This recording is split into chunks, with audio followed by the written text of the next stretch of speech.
નર્મદા જિલ્લામાં 24 ઉમેદવારોની હરીફાઈ વચ્ચે કોણ પ્રમુખ બનશે, જેની સૌ કાર્યકર્તાઓમાં ઉત્સુકતા હતી। ત્યારે ભાજપ કાર્યાલય કમલમ નર્મદા ખાતે નર્મદા જિલ્લા ભાજપ પ્રમુખ પદ માટે સંકલન બેઠક મળી।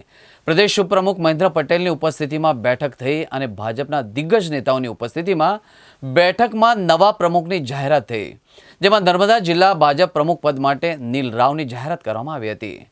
નીલ ભાજપને યુવા પ્રમુખ મળ્યા। નીલ રાવ જિલ્લા મહામંત્રી હતા। પાર્ટીના જિલ્લા ભાજપ પ્રમુખ તરીકે આજે નિયુક્તિ થઈ છે।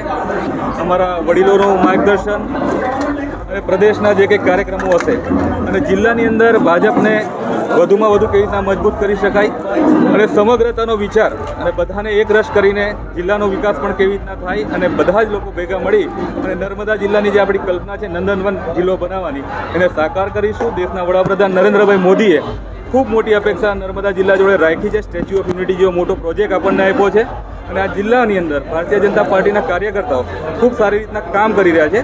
ભવિષ્યની અંદર પણ બધા ભેગા થઈને જિલ્લાના વિકાસ માટે અને સંગઠનના વ્યાપ વધારવા માટે કામ કરી છે। સી.આર. પાટીલ સાહેબ પ્રદેશના અધ્યક્ષ બન્યા ત્યારે એમને જે વાત કરી હતી એ વાત મારા મનમાં છે। એમને ત્યારે કીધું હતું કે 182 સીટો પર આપણે જીતીશું, ત્યારે થોડુંક આપણને સમજવામાં ઓકવર્ડ લાગતું હતું, પણ હું આજે સી.આર. પાટીલ સાહેબના વિચારોને માન આપીને કહું છું કે નર્મદા જિલ્લાની તમામ તાલુકા પંચાયત સીટો અને તમામ જિલ્લા પંચાયત સીટો પર ભારતીય જનતા પાર્ટીનો ભગવો લહેરાશે। નર્મદા જિલ્લાના સંગઠનમાં વિખવાદો છે, તેમાંથી કેવી રીતે બહાર આવશો? આજે તમે જોયું હોય તો કોઈ પ્રકારનો વિખવાદ છે નહીં। બધા જ અમારા પદાધિકારીઓ, સંગઠનના આગેવાનો, ચૂંટેલી પાંખના લોકો બધા જ અહીં ઉપસ્થિત છે અને ખૂબ આવકારપૂર્વક ભારતીય જનતા પાર્ટી એક પરિવાર છે, સંસ્થા નહીં, આ એક સંસ્કારની પાર્ટી છે અને એ પ્રકારના કોઈ વિખવાદ અને કદાચ નાનું મોટું કાર્યકર્તાઓના મનમાં મન દુઃખ હશે તો ચોક્કસથી એ દૂર થશે। અમારી ભૂલ થતી હશે કે કોઈની ભૂલ હશે, તમામ પ્રકારના વાદ વિવાદો દૂર કરી એક રસ થઈને એક મત થઈને ભારતીય જનતા પાર્ટીનો ભગવો આખા જિલ્લાની અંદર ફરકશે।